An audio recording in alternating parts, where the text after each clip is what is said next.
Hey, Ruben, you're on. Ruben, can you hear me? Give me a thumbs up.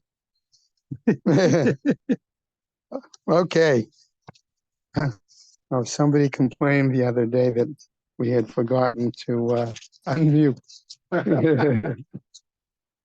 Hey, I'm going to start quickly the learning sponsors, and then we'll continue with the shir.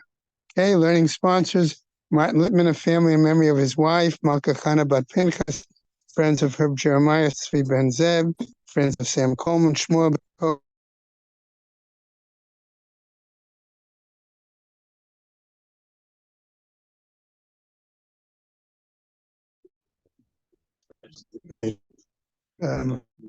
Mordechai Shlomo Ben Meir, Bella and David Adler, in memory of her father, Eliyahu Ben Yosef Cohen, those who were inspired by our Rebbetzin Emerita, Sheila Shapiro,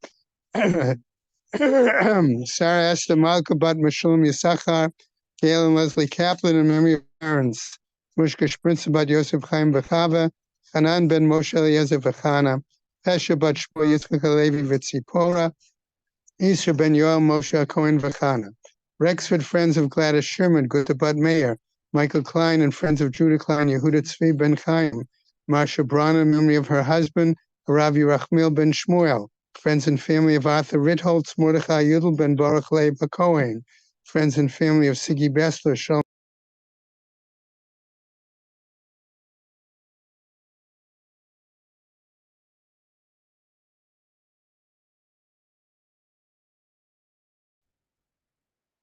Yaakov Peretsky in memory of her father, Yaakov Yitzchak Ben Hirsch Feivel, Isaac and Eda Novick in memory of his mother, Miriam Gittel Bas Chanoch Tova and Leo Zimmer in memory of her mother, Henya Bad Rebero, B. Pizer in memory of her husband, Harav Yisrael Chaim Ben David, Rabbi Avi and Lorraine Glatt in memory of Pesi Ackerman's brother, Chaim David Ackerman, Harry and Schmelzer in memory of her mother, Malka Bad Baruch and his sister, Golda Leah Bad David Halevi.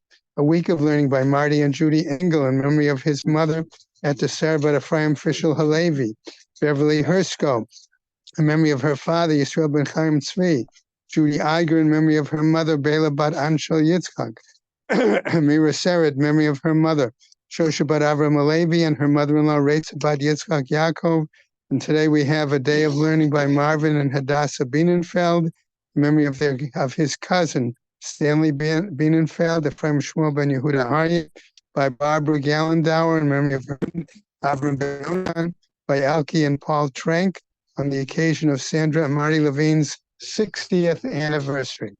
Der Stammers having a later calligraphy about the Yeshua Shemot Leah, but the still good to Ben Shtia, and a muzzle tough to the Sandy and Marty Levine.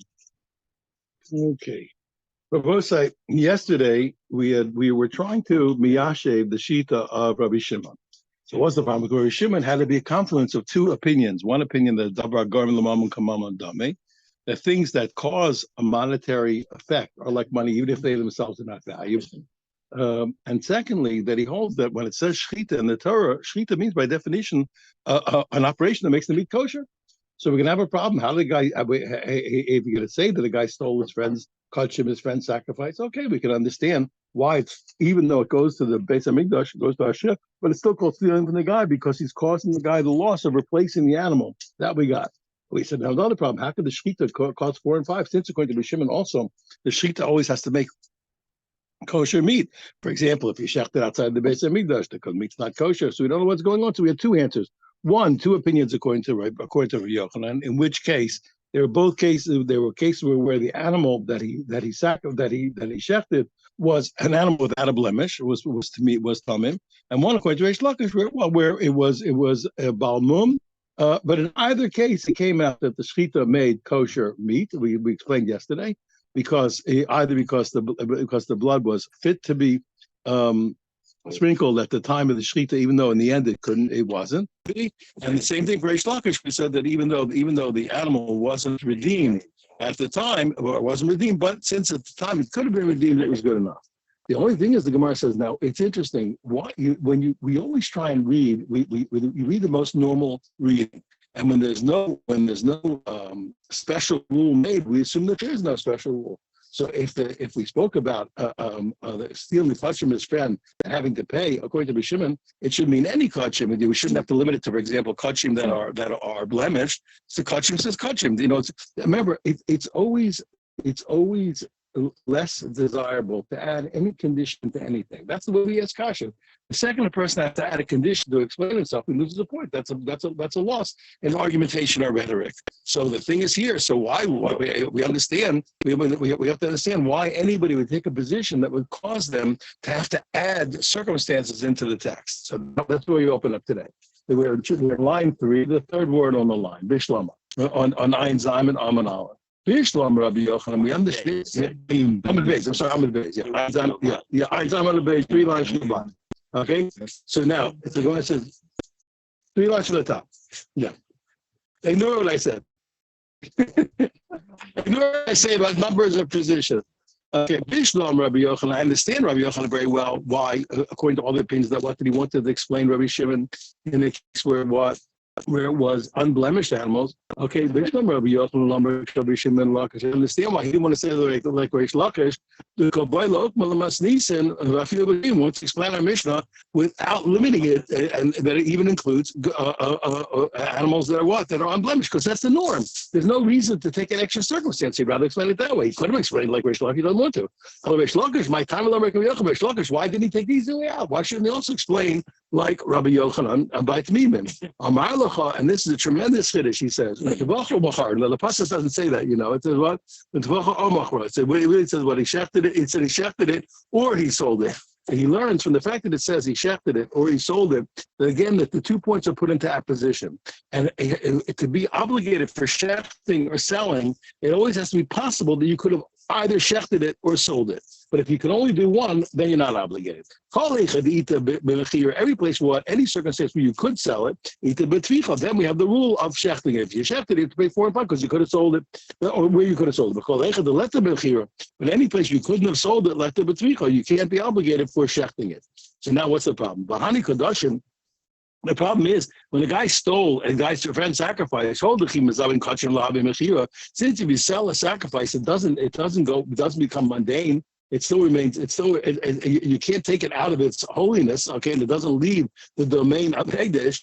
So since by definition you can't sell it, also you can't say in the case where it's an animal that's unblemished, you can't be obligated 4 and 5 for shechting it because you couldn't be obligated for it, because since you couldn't possibly have sold it and be obligated 4 and 5, you can't be obligated 4 and 5 for shechting. And the truth is that's a machlokas in general between Rabbi Yochanan and Reish Lakish. The Gemara continues about the Tamayev. They are going according to a reasoning that was already established in another place. The Itmar, because we learned Hamocher Treifa. If a person sells an animal that's damaged in a way that's not going to live for a year, one of the treifas that the rabbis taught us, the Rabbi Shimon, according to Rabbi Shimon, it says what, that shechita always has to yield kosher meat. Rabbi Yochanan Amar Chayav, okay, Rabbi Yochanan says he still has to pay 4 and 5 for selling it. Because why? Because we don't care. Okay, that the fact that you couldn't have sold it. Okay, pardon me. Pardon me. We don't care about the fact that you couldn't shecht it. You don't have to have both possibilities. You can sell it, you sold it. Reish Lakish Amar Pata, he says, no, you're exempt. Why? Rabbi Yochanan Amar Chayav, why does Rabbi Yochanan say you're Chayav? Afal to let the B'tzvicha, doesn't care. He doesn't make that comparison. Even though you couldn't possibly have to pay 4 and 5 for shechting that animal because it's straight. Okay, eat the b'mechir, but you could still sell it and pay 4 and 5.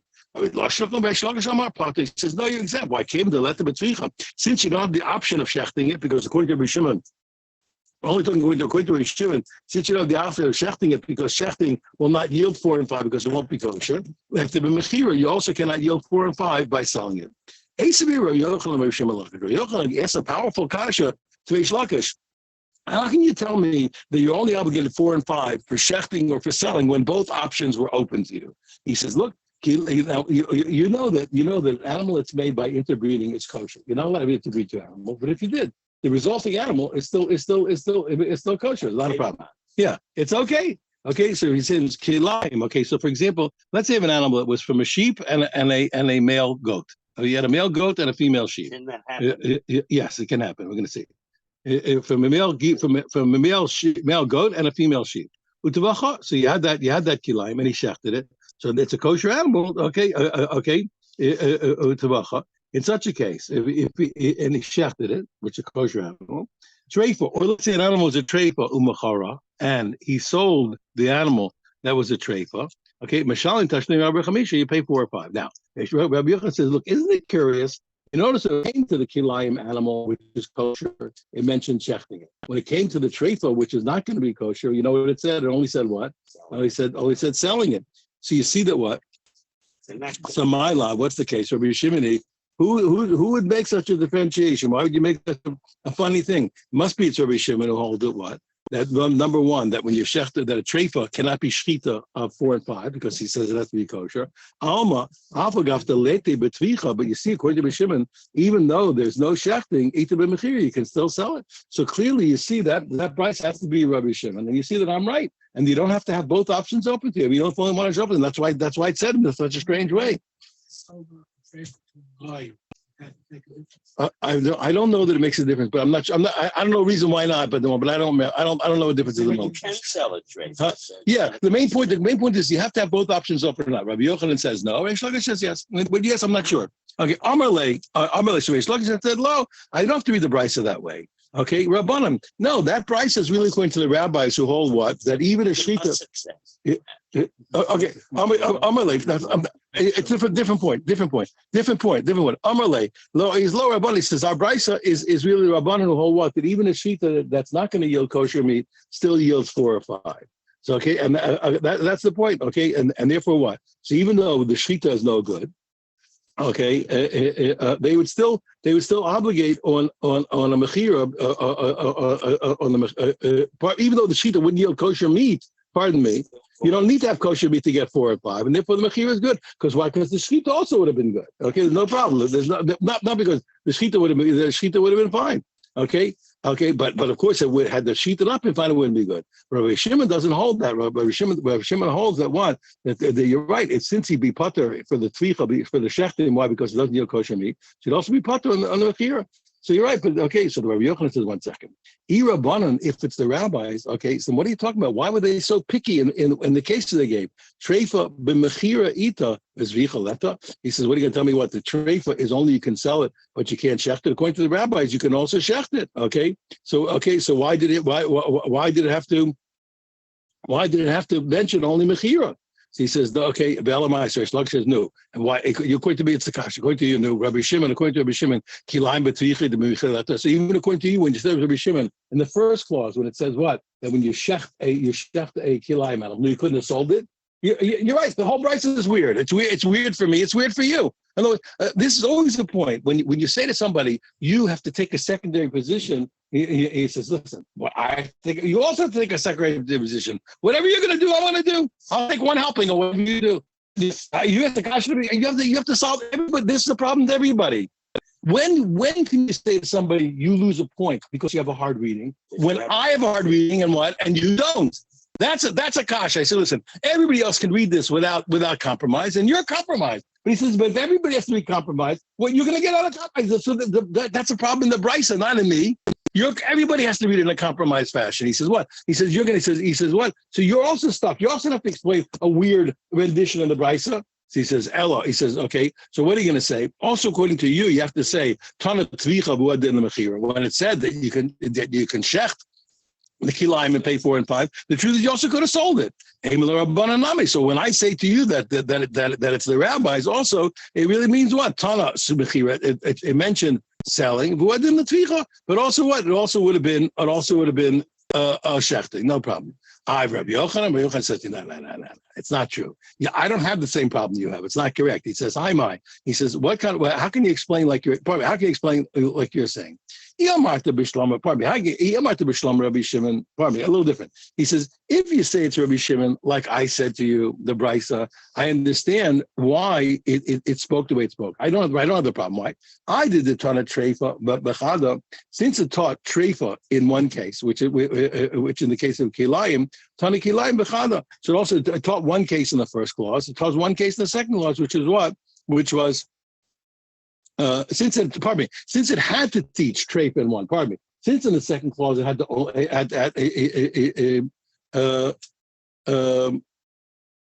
the treifa is the treifa is only chayiv in one case, namely what? namely by selling. So also by kilayim. In the first clause, it also taught only one case, which was what? Which was tricha. And why it makes sense? Because look, because the pasuk says, "O tavach o machar." That's the pasuk. So it makes sense. If we're going to choose one, it chooses the first one on the pasuk. But if you say what that the whole Bryce is the rabbis, then both cases could have been both. There's no reason to say this one and this one. You could have said both of them both. Narvina v'disnila. You could have taught both cases all together. But if a guy stole either the product of crossbreeding or treifa, and he either shechted or sold it, you should pay 4 or 5. There was no reason for any weird renditions over here. Kashler says that indeed is a difficulty just by me. What I say makes sense. By you, it doesn't make any sense. Okay, now the Gemara has another case. He said we have a different question. He says. Kilayim, he says, 1 second. He says, how can a guy be obligated for 4 and 5 for shechting or whatever, kilayim? Sexy, it's written se. And se by definition means what? Because the pasuk says, ki yigno bi shor oseh, when a person will steal an ox or a set or a baby, okay, a baby sheep, let's say for the moment. Okay, Bamar really means either. Okay, but Amar Rava, and Rava said we had a general rule. Rava learned in another place. A general rule. What's the point? When the Torah talks about what? When the Torah talks about kosher animals, the pasuk says this. It says, Zos ha-behema, this is the animal, this is the animal you should eat. Shor se kvasim seizim. It says you can eat, oxen, cattle. Okay, se kvasim, the baby of what? Of sheep. The seizim, and the baby of what?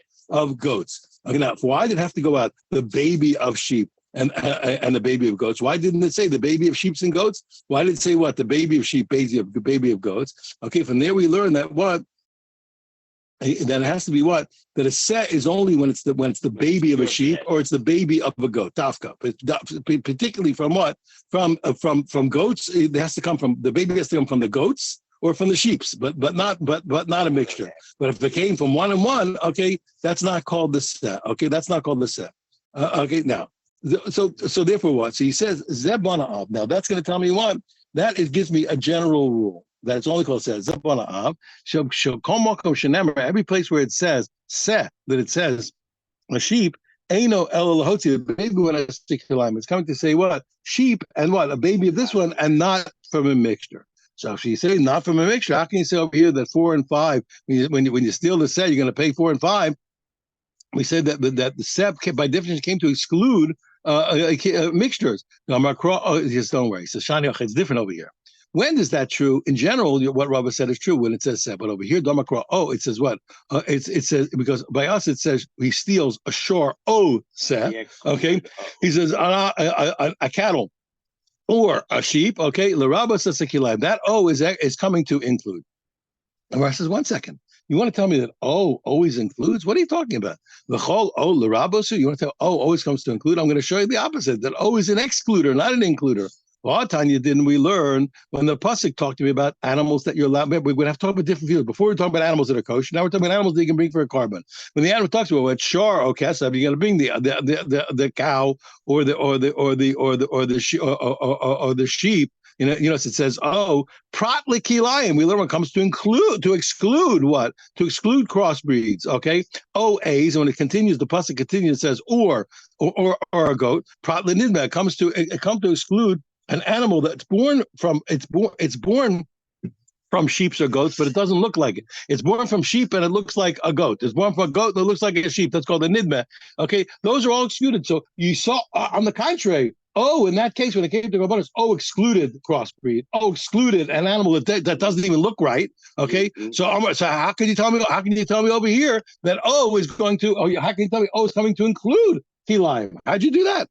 Amar Rabbi says, I'll tell you what, don't worry, it's not a problem because you have to explain things in context. Okay, over here in our pasuk, where we said that the is coming to include what? Even shechting a stolen crossbreed you have to pay 4 and 5. Hacha gabi geneva, hereby stealing, deceive, shor, oseh.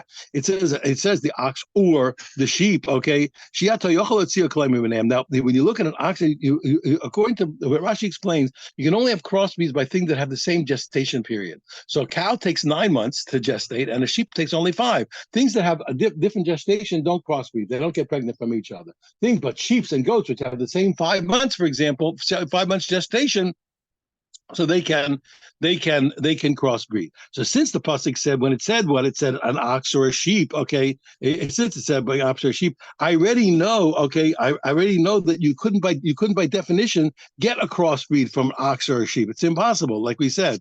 Okay, so therefore we say, since by definition crossbreeds are out because they don't exist. You can't get a crossbreed from an ox and a sheep. He says, "Oh, l'rabos kiloim." So the O is coming to what? It's coming to include. Okay, because since crossbreeds were automatically excluded, so it's coming to include. Gabi Kadashim, the pasuk above, when it came to what's kosher for a sacrifice, we used the O to exclude. It said kesef be'ez. It says what? You said a sheep and a goat. A sheep and a goat. Since kesef be'ez, what really includes crossbreeds because they have the same gestation period as sheep and goats. So crossbreeds are included. Oh, Lamayu. So when it said, oh, there they all must become to do the opposite of what you saw. What must becoming what? To exclude the crossbreed. We got just 1 second. Gabi Kachim Nami. 1 second, but also by Kachim, the pasuk contained also says what? Kesef be'ez. It also says sheep and goats. It says Nemar Shar. Oh, Kesef. It says okay.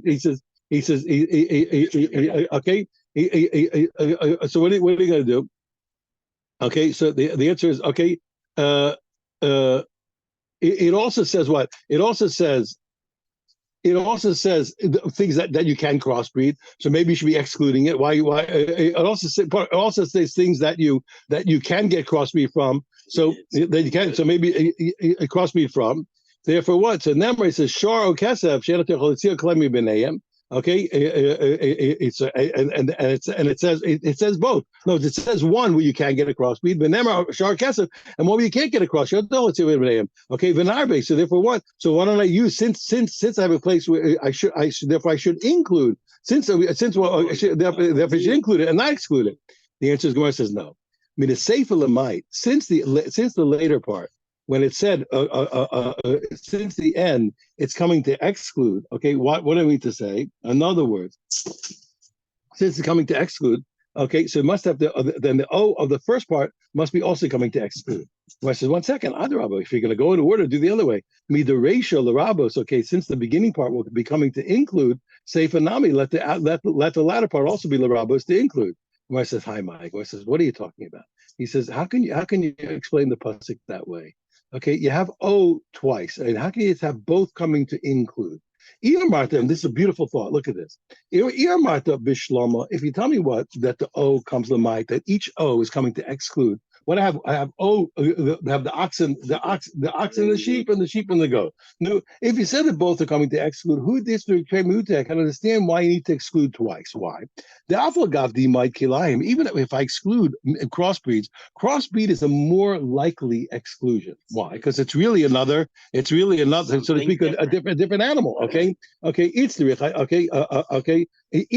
still need what nidma. I still need to exclude a second thing, which is less likely to exclude, where it's really from a sheep, two sheep, mother and father, or goat mother and father, just looks different. So I need a second exclusion. Even if I excluded a crossbreed, I still have to exclude a thing that's the same breed but looks wrong. Okay, Elo Marta. But if you say Larabos, if you say that both O's are coming to include, why do I have to include twice? Hashta kilaim irabile. If you're going to exclude. If you're coming to include, a crossbreed, do I need a second inclusion to include a thing that just looks bad and it came from the same type of parents? So therefore, what? It makes really sense. Okay, it has to be that they're both coming to exclude. Okay, good. We did not bad. I could have explained better, but I think we did okay. Elahadam says, 1 second, I got a problem. I don't know what the rule was for. We tried to apply the rule of Rava over here by theft, and we said no. Oh, even though Rava's rule set excludes crossbreeds, we said what? We said, oh, by theft includes crossbreeds, you have to pay 4 and 5. So the Gemara says, 1 second, Rava made this big general rule. I don't know where to apply it. Where on earth where does it ever have a practical value? When did I ever have to learn to exclude crossbreeds? Where is it? Let's take a look. That I told you before, that from the pasuk of what of kosher animals, according to Rashi, that you excluded, that you're going to learn that kwasa was sek kwasa was say that the set, it has to be always what from the both the same parents. He says, what are you coming to exclude? We're using a general paradigm to exclude things that don't come from both parents. So what's the case? If you want to tell me what that when it said a baby by what by sacrifices, and that you learn that you can't bring crossbreeds what for a sacrifice. He says, I don't need it. I says, why? Behedjik, Steve, it's written explicitly. The biggest exclusion is already there. Sharo Kesef is already said an ox or a sheep. We already said that by definition excludes what? No, it excludes crossbreeds because you can't crossbreed them. It excludes crossbreeds, you can't crossbreed them. Probably kilayim by definition. Sharo Kesef, pardon me. It's Shar Kesef. Since it came with the O, came to what? I said wrong. But you can't. The O comes to exclude. Okay, we already said that previously. Okay, Lemaiser. Maybe you want to say this. Since the pasuk says by Meiser Behem, you have to take one every 10th animal. It also says there's Seh, and maybe that's where Rabba wanted to apply the rule that what every 10th animal, but not 10th animals of what? Not you can't put a crossbreed as a 10th animal. No, he says that we learned that from Xer Shabbat. Tachas Yolef Mikadashim. Since it says Tachas by the 10th animal comes under the stick. Okay, under the stick, and it says also, says Tachas. It also says Tachas by Kadashim. So therefore, I learned Xer Shabbat. Okay, and therefore what? So I already knew. Once I knew to exclude crossbreeds by Kachim, I also knew what by Kadashim. I also exclude crossbreeds by what by Ma'aseh Behema, by tithing animals. Okay, Ela Bechor. So what's another possibility? What? That you can't have a firstborn from crossbreeds. He says. I also have a word bridge there. Havara. I said also what passing over. Okay, Yolef Meiser. Okay, so therefore what? Since I'm passing over by firstborn, and I get it pass over to Meiser, and Meiser I learned from what? From Kadashim. We already know the crossbreeds are excluded. Inami. Okay, or all third. There's another reason why I know that by Bechor you can't have crossbreeds. Okay, Nidma Amarto Lo. If you told me what. If you told me by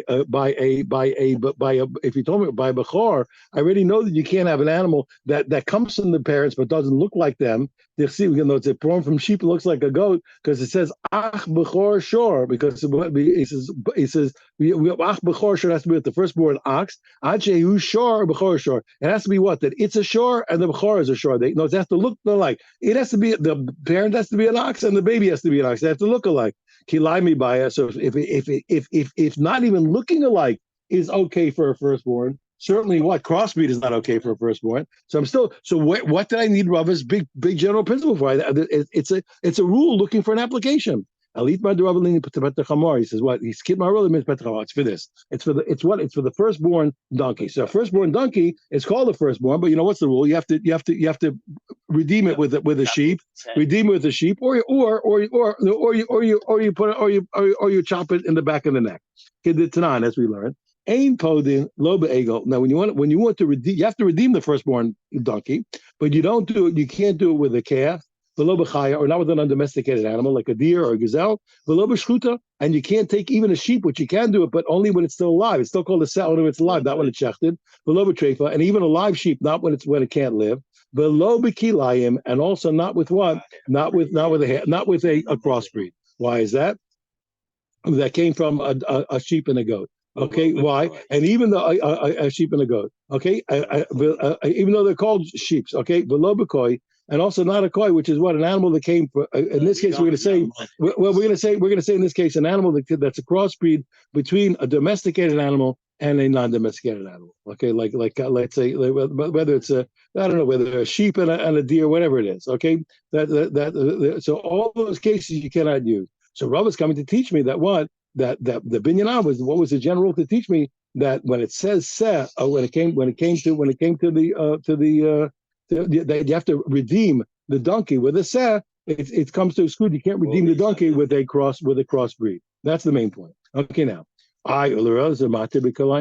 I'm going to do 1 second, but I have a problem. There was an opinion according to Rabbi Lazar. Yeah, that's good. Yeah, according to other opinions, but there's Rabbi Lazar holds that what that you can redeem a donkey with a crossbreed. It's not because we learn that Relazar holds that you can redeem the donkey, the firstborn donkey with a crossbreed, because it is called, and ultimately it is still called what? It is still called a baby flock.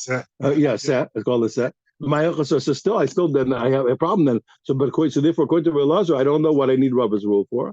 Rabbi Lazar, so Relazar will say to you, don't worry. He says Rabba's rule will come to exclude this. Let's say I have a case where an unkosher animal, is born to a kosher mother, we brought him tummy, but the sire was an unkosher animal. So, for example, because they had him in the farm. No, you should know on the farms, they keep everybody separated. They know exactly what they're breeding on the farms. Rather, if you seriously on the farms, they have everybody segregated. They know what they're doing. It's a little scary. It's a little scary over there, but they know what they're doing. It gets me nervous, actually, personally. But anyway, they know what they're doing. They do strange things on the farms. Really, they do. Okay, so what's happened? So, for example, so now a cow was impregnated by a horse. Okay, so the father's a horse, and the cow gives birth to a horse. Okay, so now that's absolutely forbidden. Okay, that's absolutely forbidden. Okay, now, so you said, so what is the point? So therefore, so that type of crossbreed, which I wouldn't have thought of, which is forbidden to eat, that crossbreed, which we know normally crossbreeds are mutter to eat. Okay, we talk about. This is a crossbreed that's forbidden to eat. So that's the one that you had to learn. That crossbreed was the one. That whole rule of Rav was to exclude this one unkosher crossbreed. That you can't use it to redeem the donkey. The local Yeshua. This would be not like Rabbi Yeshua. The Emi Rabbi Yeshua, because Rabbi Yeshua misek savim b'seizim nafkale. Because he's going to learn from different rule. Because it says the baby of a sheep or the baby of a goat. He says this is the animal that you should eat. Sure, okay. So since it says it in the plural, it always has to be the baby of two sheep, so the baby of two goats. Actually, it has to be what? It has to be both the father and the mother have to be sheep. Okay, so therefore, so he doesn't learn. He doesn't need to learn it from Rob. Now the Gemara says one more. He says He says, what second? What are you talking about? Since when? Didn't you say that cow and here? Keep going. You could have written the Gemara. Here, let's see. I didn't mean to cut you off. Stay tuned. Stay tuned. He says, 1 second. He says, what are you talking about? He says, can a kosher animal actually become pregnant from a non-kosher animal? Everybody knows that there's no such thing. It doesn't happen. Okay, he says, yes, it does happen. Why? Okay, he says, why? Because you'll see why. Because it's not the simple case like we thought. It's not a simple case of a tahora and a tamea. It's a case that makes sense, and it's not really a tamea, but it's called a tamea. How is that? Yeah. What do you mean to say? The kaima line, because that we learn the abra mikol. What is that? Sometimes an animal will give birth to an animal that's weird. Let's say here, kosher animals, they chew their cud and they have a split hoof. What's color? Color means that it's together. The animal, it's born, it chews its cud, but it's born weird. It's got an aberration. Its hooves are melded together. They're not split. They're colored. They're stuck together. So this baby, which we're gonna now, which really, by the way, we hold is kosher, but it's still called. But it's called we're gonna call it a tame. And even though we don't hold it tummy, we call it tummy. Rabbi Shimon, like Rabbi Shimon held that's called a tummy. So we call it a tummy. According to Rabbi Shimon, held it's forbidden to eat, but we're not necessarily holding that. We're not necessarily holding that it's forbidden to eat. So therefore, we finally got the case. Okay, so therefore, what? So what's the case? When we said that it was a kosher from a kosher and a tummy, I didn't explain myself yet. That baby who's got melted feet, which we hold as kosher, but its baby is not kosher. Its baby is not going to be kosher. It has a baby. It's that baby. That baby is called what? It's called a tummy. If it looks funny. The parent is kosher. The baby is not kosher, and the baby is not kosher. So we call it. So yeah. So okay. So therefore, so we called it coming from really the parent. We don't really call it tummy, but Rabbi Shimon calls it a tummy. So we called it a tummy. It wasn't really a tummy. It was a weirdo. And what it was a weirdo, and its baby is already considered like kosher. Yeah. No, I plan to stop here, but yeah. The baby is not even kosher. Wait a minute. Only if it's Yeah, I don't think so. The baby's not kosher. if the baby reverts to normal appearance. I'll double check. I'll double check. I'll double check. The baby has to retain. I'll double check. I don't know. Actually, I don't know. I'll double check. Wait, let me say. I don't know. We'll check tomorrow. No, we cooked it a long time. Possible to have a course with No, we said no in the end. We said no. We started that way. We said no. But she's still sad. So Yeah.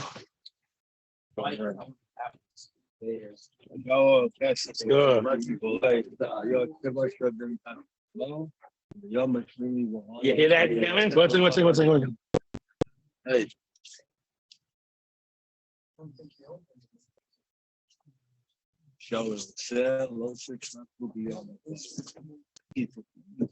Yeah, I don't know if that's true. No, I don't. The mutancy goes. No. I don't know. This. I'll double check. No. That's what happened. That's not the point. It just happened. That's the issue. rare. It just happened. Of course, it's rare. No, that's because it wasn't well done. Yeah, that happened. Yeah.